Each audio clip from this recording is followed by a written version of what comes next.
Solex avec la Solexine, tout son équipement.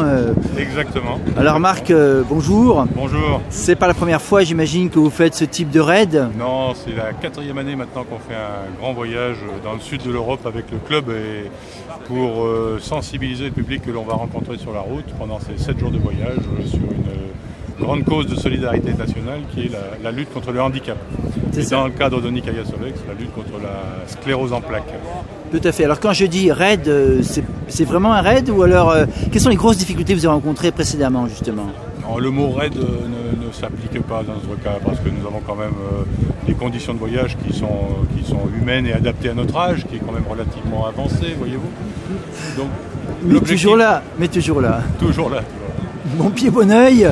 Et plus que ça, puisque c'est une passion, quoi, en fin de compte. Hein. Voilà, c'est ça. Le vélo Solex, pour rouler avec ce petit véhicule des années 70, il faut être particulièrement motivé. Il faut être tombé dedans, comme disait Obélix. Bien entendu, dans la Solexine. Dans la Solexine, hein, qui était, comme on a vu tout à l'heure, dans le bidon. Ça, c'est sûr. Et conserver cette passion, c'est pas évident quand même, parce qu'au fil du temps, en fonction des voyages, en fonction de vos autres passions, je sais pas, votre femme ou vos enfants, voilà. Oui. Comment on arrive à concilier tout ça? La passion, vous savez, c'est quelque chose qui est dangereux parce que... Oui, tout à fait. La passion, c'est quelque chose qui est un peu dangereux parce que c'est vite excessif. Nous, on est quand même réfléchi et ce que l'on fait, on ne fait pas n'importe comment. Et on le fait surtout pour une raison bien précise. Hein. Vous avez compris que tout à fait. Ce que l'on veut, nous, c'est mobiliser le public pour défendre la cause des associations qui luttent contre le handicap. Tout à fait. Et il y a parmi vous des handicapés qui participent à ce Tour de Corse? Alors hélas, une personne handicapée ne pourrait pas faire ce que l'on fait. Même avec une aide, électrique? C'est très physique, vous savez. Oui. Mais l'un de nos adhérents avait répondu très justement à une question qu'un de vos collègues nous avait posée. C'était il y a 2 ans à Perpignan. Pourquoi vous faites ça? Et il avait répondu très justement, ce qu'on fait nous, les paralysés ne peuvent pas le faire, eux. Eh bien, on le fait à leur place. C'est ça. Porte-parole en quelque sorte, si j'ose dire. Voilà, interprétez ça comme vous le voulez, mais j'ai pensé, et on est unanime au sein du club, à dire que c'est la meilleure des réponses à cette question. Tout à fait. Alors, le Solex, on en parlait tout à l'heure, c'est une passion, comment dirais-je, qui coûte cher, véritablement, ou est-ce qu'on est encore dans le domaine du raisonnable? Oui, l'avantage d'un vélo Solex, c'est que c'est un petit véhicule qui a été conçu à l'époque, en 1946, pour une clientèle modeste. Et il reste aujourd'hui encore, en 2014, très très raisonnable de maintenance, si j'ose dire. Les pièces sont très peu chères, c'est un modèle qui ne ruine pas son utilisateur. Là, c'est un 3008, d'ailleurs, ils sont tous des 3008, hein, je vois. Nous roulons avec des 3008, en effet. Pourquoi le 3008? Parce que c'est le modèle qui a été le mieux conçu, c'est également le plus puissant, avec, excusez-moi, 0,8 cheval de puissance, c'est-à-dire un bon sèche-cheveux, si vous voulez. D'accord. Alors comment va se passer ce Tour de Corse? Il y a un parcours qui a été établi, j'imagine, avec des arrêts, c'est ça? Oui, on fait ça toujours de la même façon. Combien de kilomètres par jour alors, à peu près? On fait une moyenne de 80 à 120 km par jour, selon la difficulté de l'étape. Ah, c'est pas mal quand même, hein. Malgré les côtes, parce qu'en Corse, c'est quand même des côtes. Oui, la côte est l'ennemi du solexiste, qui se dit qu'après une côte, il y a une descente. Hein, donc... Oui, c'est vrai, il faut y arriver.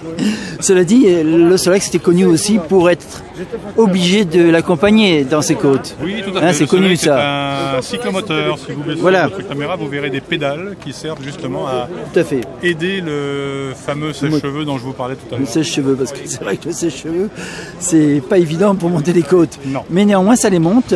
Et en plus, ce qu'il y a de bien, c'est que ça fait du sport en même temps, puisqu'il y a vélo, donc il y a sportif. Vous avez compris que j'avais besoin de faire un petit peu de sport. Il y a l'aspect sportif. Non, là, je vous cadre pas. Mais c'est vrai qu'au contraire, non, c'est bien, c'est agréable à ce niveau-là. Qu'est-ce que vous avez prévu pour la maintenance, la logistique Le Nikaya Solex a la particularité par rapport à d'autres clubs, que l'on snobe un peu, évidemment. Nous roulons sans assistance, c'est-à-dire que nous n'avons pas de fourgon derrière nous qui emmène les solexistes fatigués ou les machines en panne. On répare tout seul et on arrive en groupe à l'étape avec les machines réparées si besoin. On a tout dans les carrioles, on a même un moteur de rechange s'il le faut. Ah, vous l'avez là? Ah oui, carrément. On a tout prévu. Dans les sacs qu'on voit là, ici, là, je vois qu'il y a plein de sacs. Oui. Vous avez toute la maintenance. Ça va être difficile à traîner tout ça, non? C'est lourd, non? Mais non, rien de difficile pour un solexiste. D'accord, tout est possible. Et puis il y a le système D qui doit intervenir de temps en temps aussi, j'imagine. On connaît bien notre affaire. On Voilà. a un président fondateur qui est un génie du vélo Solex. Vous lui donnez une cuillère à café et une aiguille à tricoter et il vous répare ça en 2 minutes. Tout à fait, c'est exact, j'en sais quelque chose.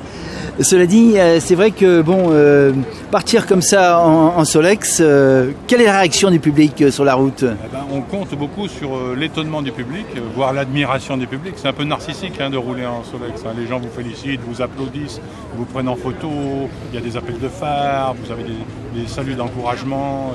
C'est très narcissique le Solex. Mais Et vous arrivez à rester groupé quand même? Oui, oui, je me bats pour ça. Oui, quand même. On doit rester groupé, on fait tout en commun. Tout sur la vitesse, d'accord. De la progression dans le parcours. D'accord, d'accord. Et donc j'imagine qu'on vous arrête parfois pour des autographes ou non? Les autographes, on aimerait bien, mais on nous arrête souvent en effet sur le parcours parce qu'on nous demande, comme vous, pourquoi faites-vous ça, quoi. Tout à fait. Je vous ai répondu tout à l'heure. On le fait à la place d'autres qui ne peuvent pas le faire. Et le faire chaque année aussi, avec un voyage différent. Exactement. Alors le bilan de l'an dernier, on va en parler quand même un petit peu, ça a été positif j'imagine. C'est toujours positif parce on fait des rencontres extraordinaires pendant ces voyages. On rencontre aussi bien des délégations complètes de personnes en charge du handicap dans leur ville, comme vous pouvez rencontrer aussi le petit bénévole isolé dans son coin qui démarre sa machine à café comme ça à l'improviste parce qu'il nous voit arriver. C'est très riche de rencontres.